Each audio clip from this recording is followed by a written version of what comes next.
Let's face it, imposter syndrome is real. And it keeps a lot of us from branching out to do other things that maybe are outside of our comfort zone or outside of the identity that we have built for ourselves. We're afraid that we aren't good enough to do that thing. Or maybe we're afraid about what people will think or say. But you really have to embrace your goal as part of your identity if you want it to be successful. Hi, I'm Chris LeBrun, your host of the Wholistic Productivity Podcast. As someone who's never been afraid of dreaming big and going for it all, I often find myself with a lot on my plate. I'm a husband and father, a nonprofit fundraiser, and an entrepreneur. What I've realized is my view of productivity was pretty toxic. After decades of believing that in order to do more, you had to work harder, I began to see productivity as this beautiful thing. Holistic productivity is the idea that you can accomplish your professional, personal, and purpose-driven goals in a healthy way, and doing so will make you happier and more fulfilled. Join me each week as we break down myths about productivity, share practical tips for maximizing your time, energy, and focus, and hear from others about their productivity journey. This is the Wholistic Productivity Podcast. Hello and welcome to episode number 14 of the Wholistic Productivity Podcast. My name is Chris LeBrun. Thank you so much for being here. It means a lot to me that you are investing in your productivity, in your goals, and just so grateful that you are here. Hopefully you are finding some benefit from the show, that you are seeing how this can work in your life, how you can be more productive, how you can reach the goals that are important to you. And so that is what this is all about. If you have not subscribed to the show, take a minute right now and do that. Like, follow, subscribe, whatever it looks like on your favorite podcast platform. That will just make sure that you get these episodes as soon as they are released. So that is a great thing to do. I want to start off today with a story. I live here in Maryland, right near Washington, D.C., and was down at a Nationals game not too long ago. They played the Texas Rangers. Love baseball. As you can see, I am a big Red Sox fan, and so what did I do? I wore my Red Sox jersey and my hat to the Nationals game while they're playing the Rangers. I know that's probably a little bit weird, but I'm standing there in line to get food, and a guy comes up to me. He's like, "Oh, man, love the jersey." He was wearing a Nationals jersey, but he's like, "I love the jersey. I'm coming next month to see all 3 games. Are you coming?" And I was like, man, we're out of town." Then after the game, we're going back home. We're on the metro, and not one, but 2 guys come up to me, and they're like, "Oh, man, great jersey." They were wearing Red Sox gear as well. We're fist bumping. We're talking smack about beating the Yankees the night before. They see my wife's hat. She's a Yankees fan. Don't get me started on that. But, so we're talking smack to her, and like we're bonding over this Red Sox gear at a Nationals Rangers game. So why do I do that? Why do I wear the jersey? First of all, why do I have these interactions with complete strangers? Because that's part of who I am. I am a Red Sox fan. It is part of my identity. And that's what we're talking about today. We're talking about identity. So my question for you today is, what is your identity? Now, it might seem easy, but as you start to think about it, it may be a little bit more complicated. How would you answer that question? What is your identity? Well, you might say, "Well, I'm Becca's mom," or "I'm an intern," or "I'm a fill in the blank," Whatever you thought of, I can guarantee you it only tells part of the story. So what if I ask the question this way? What is your identity at work?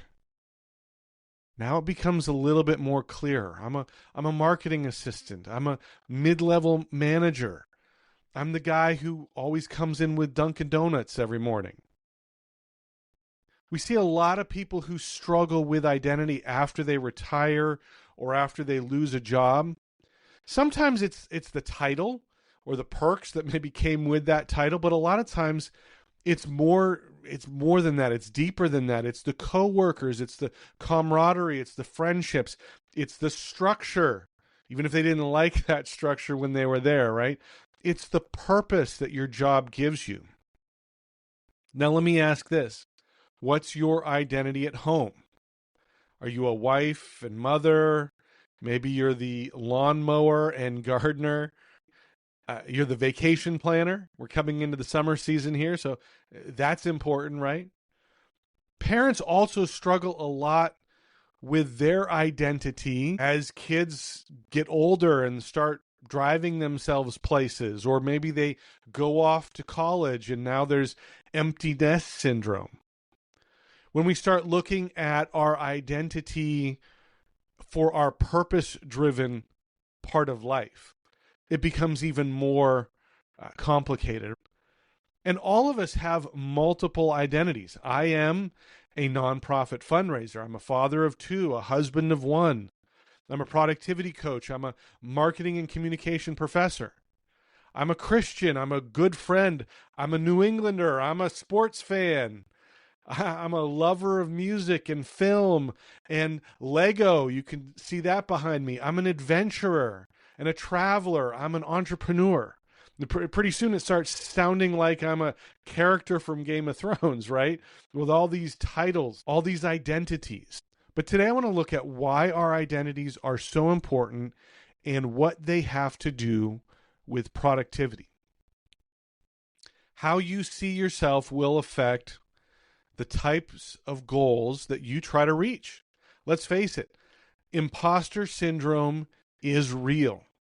And it keeps a lot of us from branching out to do other things that maybe are outside of our comfort zone or outside of the identity that we have built for ourselves. We're afraid that we aren't good enough to do that thing. Or maybe we're afraid about what people will think or say. But you really have to embrace your goal as part of your identity if you want it to be successful. I wrote an article for my newsletter about identity not long ago. By the way, if you haven't signed up for the newsletter, make sure that you do that. It is free. There are all sorts of perks and benefits for doing that. You can find that at wholisticproductivity.com, and I'll leave a link in the show notes as well. As I wrote in the article, for years, I did not see myself as a runner. And so I didn't run. I also talk about a book by one of my favorite authors. I've talked about him many times, Dr. Benjamin Hardy. The book is called Be Your Future Self Now. In the book, he talks about how identity shapes who we are. When you identify as a runner, you do all the things that a runner does. You go on training runs. You eat healthy. You do yoga for flexibility. You sign up for races. If you don't identify as a runner, some of those things just don't make sense, especially the signing up for races part. That would be pretty silly. Dr. Hardy tells us that we can do this with anything. When we identify as a runner, a podcaster, an artist, a writer, we start to do the things that that person does, and then we become that identity. Now, identity has two parts, two different sides of the same coin, right? How we see ourselves is one side, and how others see us is the other side. And we need both of those things to be aligned to have the biggest impact in our life. Now, in elementary school, my grades were not the best. And I was a little bit of a troublemaker. I wasn't a bad kid. I just had a mouth, right? That I didn't know how to control it yet. I'm still trying to work on that now. But if I looked at my life, poor grades, kind of always in trouble a little bit, it wasn't necessarily positive. But I had really great teachers who saw potential in me. And they would always say, Chris, you're not living up to that potential. And when I started to realize that they were right, things started changing. My grades improved. I still had a little bit of a smart mouth, but I figured out how to control it. The same thing happened with my holistic productivity planner. In those early days when I was designing it, when I was creating the planner, I thought it was just a planner. But I had three great friends, and they became business partners for a while. They saw something that I couldn't see yet. It was bigger than a planner. It was the podcast. It was the coaching. It was creating a community that helped people to achieve their goals. And that was huge for me in those early days when all I saw was a planner. Sometimes others can see things in us that we don't see in ourselves, and they can see the negative side, the character flaws that we don't see, or maybe the destructive behavior that we are engaging in.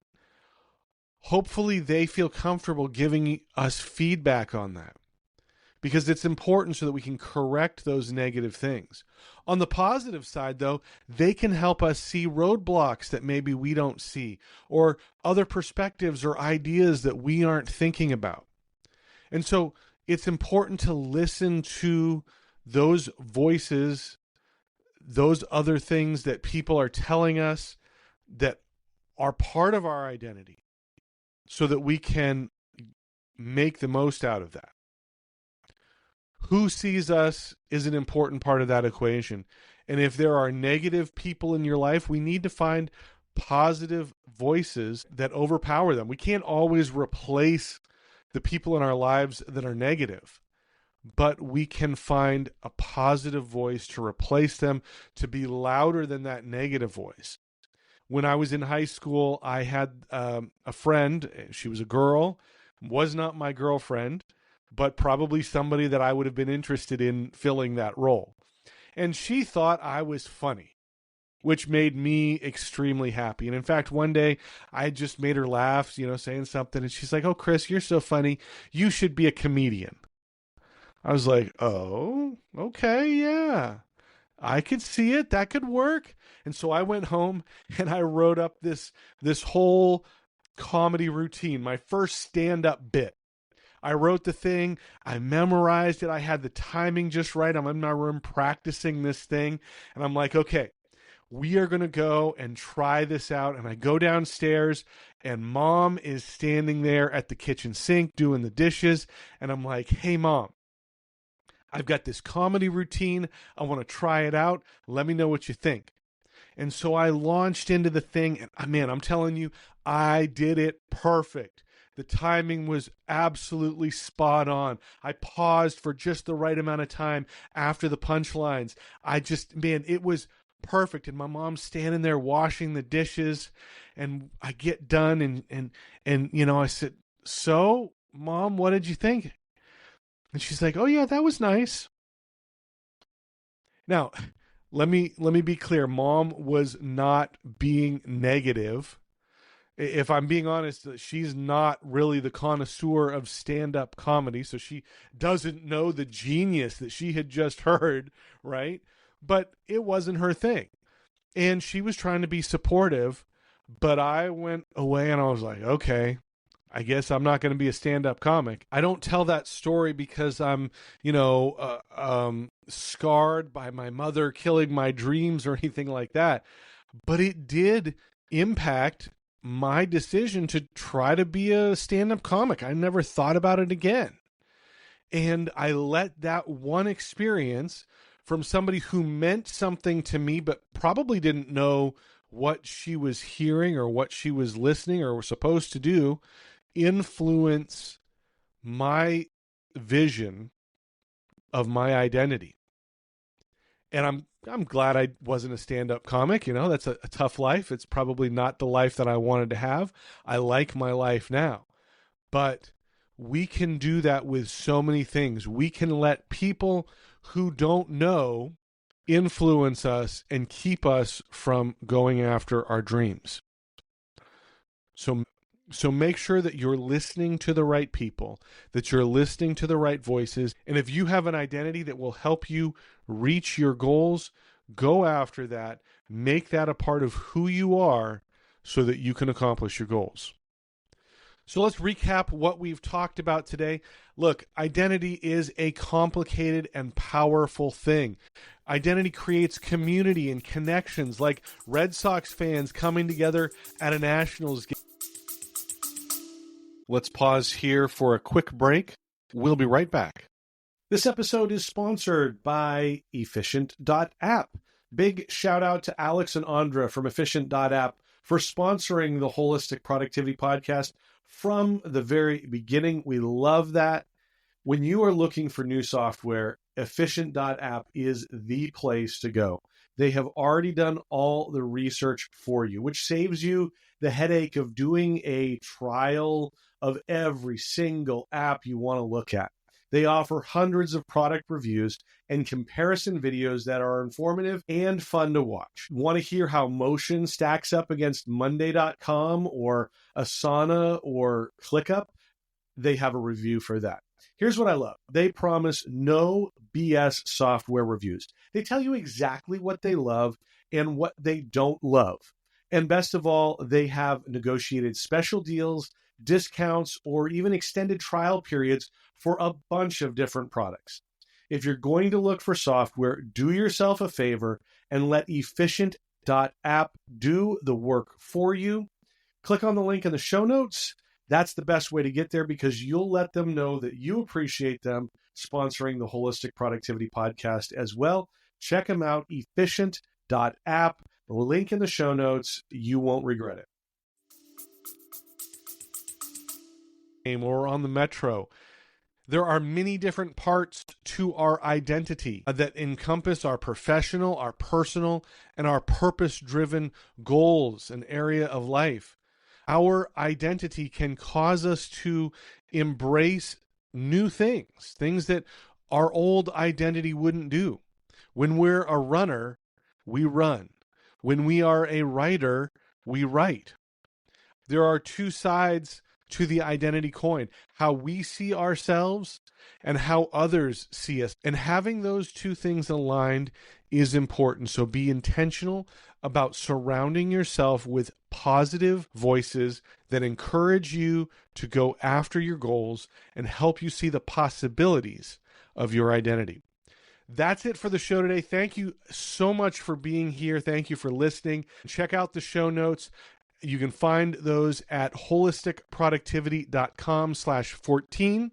Links will be there for everything that we've talked about today.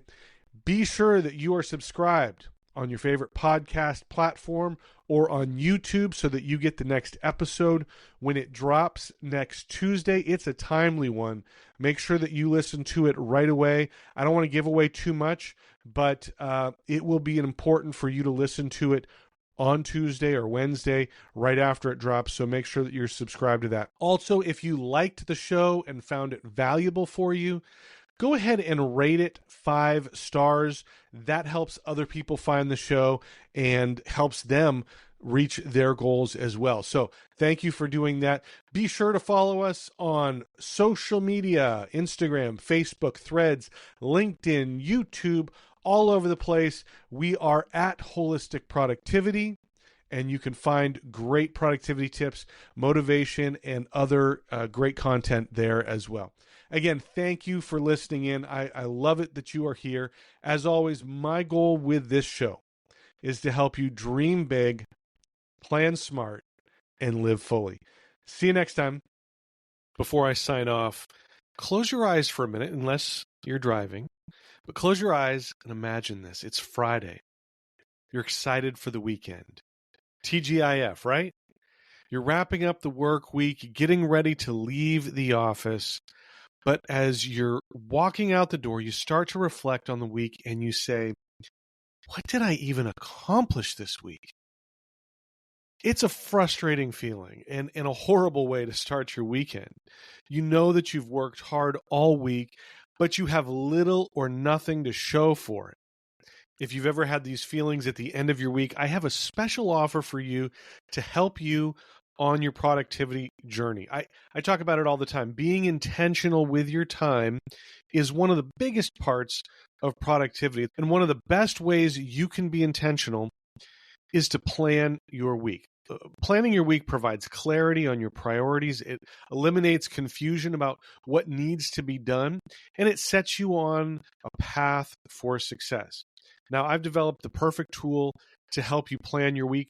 I call it my Sunday strategy, and I want to give you my Sunday strategy worksheet and guide absolutely free when you sign up for my weekly newsletter. The guide offers clear strategies for using the principles of holistic productivity to plan your week. You'll have a mindset shift away from the toxic aspects of productivity, and you'll get step-by-step directions for using the Sunday strategy worksheet. With my Sunday strategy, you only need 15 minutes each Sunday to plan out your entire week. It'll let you identify major projects and tasks that are coming up, assign those projects to specific days, and best of all, there are different sections for each area of your life: professional, personal, and purpose-driven, so you can reach all of your goals.